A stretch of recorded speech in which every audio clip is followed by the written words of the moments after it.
Every inch Russia gains in Ukraine comes at a heavy cost.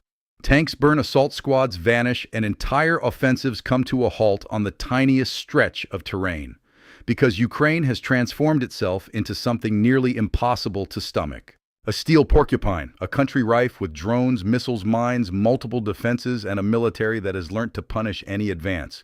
Push forward, and the quills emerge. Every step hurts. Every breakthrough attempt results in a carnage. That's why Russia is fighting for every inch. This method is inspired by one of nature's most deceptively lethal animals, a porcupine. These little rodents would make easy prey for a variety of predators, from owls and eagles to coyotes, bobcats, and wolves, if not for the renowned remark about quills covering their bodies. These stiffened hairs give the porcupine one of the most potent natural defense mechanisms Mother Nature has ever developed. Each creature may have more than 30,000 of them in total. Sharp, stiff, and barbed, they detach readily from the porcupine's body and dig into any predator that comes too close. They make porcupines tough for larger animals to ingest. While simultaneously offering a distinct visual deterrent, predators are discouraged from attempting to harm them. This permits porcupines to survive and thrive, even in locations where much larger and more powerful monsters may wander. In the same line, the steel porcupine approach is intended to help Ukraine repel attacks and endure invasions, even when up against considerably greater adversaries like as Russia. The fundamental ideas behind this method are pretty straightforward. Rather than projecting power outwards and increasing offensive capabilities, the country in question, Ukraine, focuses on maximizing its defenses, constructing quills in the form of dense defensive weapons, layered anti-air systems, hardened infrastructure, and strong civilian resistance capabilities. The ultimate goal is not to defeat a big invading army or aggressor, but to make the thought of invading so difficult, expensive, and painful that they are unwilling to do it in the first place. Simply said, it is about deterrence. The porcupine's quills dissuade predators from getting too close, prompting them to look for easier, less protected prey elsewhere. The steel porcupine approach is based on the same concept, with the goal of fortifying a country to the point where any potential aggressors would think twice about assaulting it. It appears straightforward in theory, but implementing this method can take years, if not decades, of effort. Because a country that wishes to establish itself as a steel porcupine must create and deploy a large linked network of defenses. This includes anti-access and aerial denial capabilities such as missiles, mines, and drones, as well as asymmetric warfare weapons such as portable anti-tank missiles and man-portable air defense systems, manpads. These countries must also strengthen their border defenses, including hardened bunkers, ambush zones, and protected supply lines. Furthermore, modern steel porcupines must be prepared for attacks on all fronts with cutting-edge cyber defenses and electronic warfare technology to repel invisible threats.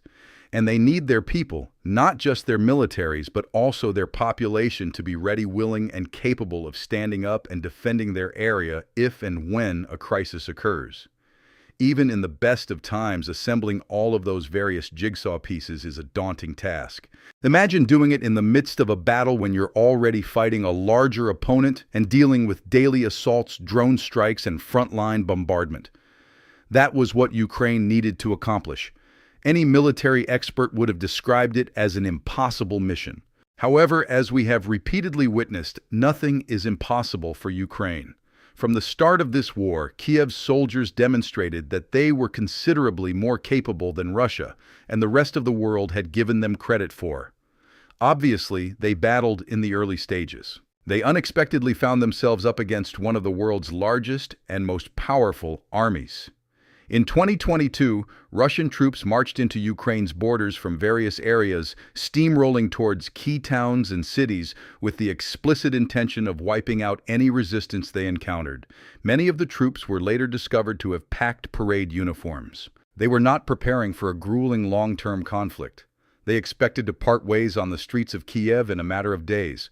Their so-called special military mission would be completed quickly. Many in the West also questioned Ukraine's ability to defend itself. That only exacerbated the situation for the Ukrainian armed forces, who sorely needed equipment and supplies from other countries, but were constantly delayed in receiving any significant assistance.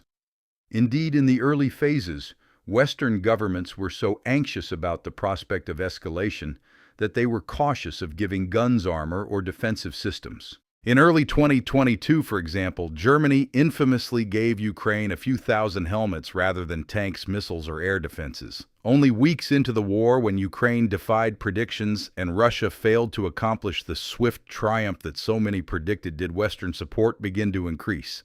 Even then, aid was frequently contingent on certain conditions. Kyiv was often made to wait, as military shipments were delayed, halted, or reduced back. As Ukrainian President Vladimir Zelensky stated during his speech at the Munich Security Conference in February 2026, "We're thankful for every delivery, but HIMARS took months, tanks took months, and jets took years. We cannot afford to lose a single day." Equipment ultimately arrived, although typically in little amounts, in bad condition, or with stringent restrictions. Many countries prevent Ukraine from utilizing its armaments on Russian soil, limiting Kyiv's ability to prepare counterattacks against its attacker. Meanwhile, Russia capitalized on the West's hesitation. Its president, Vladimir Putin, issued frequent threats, openly stating his determination to strike back at any country that attempted to interfere in his special military operation. Meanwhile, his forces moved forward, increasing their aggression and taking the opportunity to grab as much land as possible. Ukraine was trapped, restrained, and faced near insurmountable obstacles, but it managed to survive. It endured the enormous strains and trials of those early months, surviving year after year of conflict, and is still standing now. Meanwhile, Russia continues to toil. Its soldiers advance slowly, its assault squads are frequently routed, its gains are limited, and its prospects look bleak. This was despite having practically every possible advantage from the start of the war. Unlike Ukraine, Russia did not have to defend its territory against several axes of attack. It did not have to deal with unreliable partners or aid delays. Instead, it was able to spend a little fortune on armed drones from Iran, and even received assistance from the Iranian military in designing and developing those drones in its own facilities. Another ally, North Korea, provided Russian weaponry, labor, and even boots on the ground. While China and India continued to invest substantially in Russian resources, the former also provided all of the critical dual-use components that the Kremlin required to operate its massive armor fleet and manufacture drones, bombs, and missiles in large quantities. Russia had everything going for it for a long time, but it faced one disastrous failure after another, embarrassing itself on the global stage and eroding the long-held notion that its military was still as powerful and formidable as the legendary Red Army of the Soviet Union. As one Ukrainian commander, Anatoly Tkachenko of the 92nd Separate Assault Brigade, observes, "It's a surprising but absolutely fair appraisal of Russia's complete failure and Ukraine's astounding success. And it all comes down to not only Russia's stupidity, but also Kyiv's incredible ability to adapt, build, and improve its steel porcupine tactics, despite repelling near-constant attacks and bombardments." But before we go any further, if you want more of this kind of knowledge, make sure you're a subscriber to The Military Show. This is how we break it down every week. Ukraine did not defend itself solely by grit, and it certainly did not do so with more resources or a larger budget than its opponent. Instead, it was all about adaptability. From the start, Kyiv's forces needed to think beyond the box. They had no other options. Barbet, a deputy commander of the 63rd Separate Mechanized Brigade's Unmanned Systems Battalion, describes how a seemingly simple decision altered everything. All of a sudden, with eyes in the skies all over its territory, Ukraine not only had a regular and stable supply of intelligence, but it also made it nearly impossible for its adversary to do anything without knowing about it. This effectively served as the initial line of defense in Ukraine's steel porcupine strategy. Cheap and simple unmanned aerial aircraft produced a formidable drone wall which Russia has struggled to overcome. Because those drones were not only monitoring the environment and providing critical data to ground units, but they were also deployed to strike back at the enemy, targeting the weak places of tanks, armored vehicles, and people carriers, erasing Russia's armor advantage one asset at a time. Now, years into the conflict, Ukraine has the ability to build literally millions of these drones, forcing Russia to adapt. Instead of continuing to deploy powerful tank columns and other armor across the border, it has resorted to deploying infantry-only assault teams, sending scores of troops to their deaths with no armor armor to protect or assist. It's a suicidal plan and the statistics support it.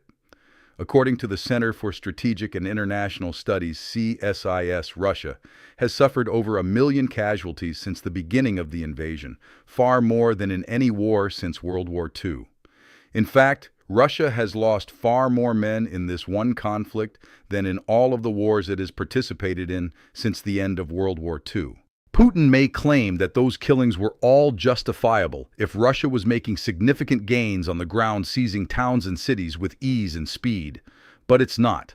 According to the CSIS research, Russia's conquering campaign is going at a snail's pace, with an average rate of 15 to 70 meters per day in their most significant offensives, which is slower than practically any major offensive campaign in any conflict in the last century. Despite their advanced technology and knowledge, Russia's men are gaining territory slower than the Allied forces in World War I, and they are dying in higher numbers with each passing month as the steel porcupine grows stronger. Ukraine not only has more drones than ever before, but it also has a wider range of autonomous vehicles at its disposal, from small scouting units to much larger bombing drones capable of destroying enemy weapons plants and ammunition stocks.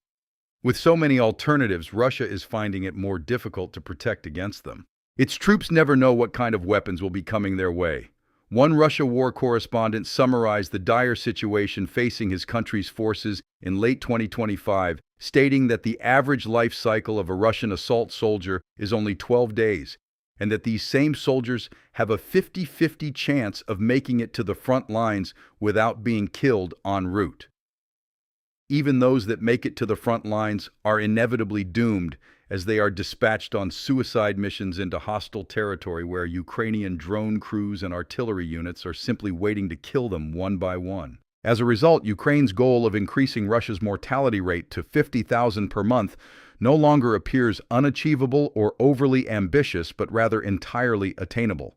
And if Kiev can pull it off, Russia may be doomed because it can no longer recruit enough troops to replace those who have been killed or injured.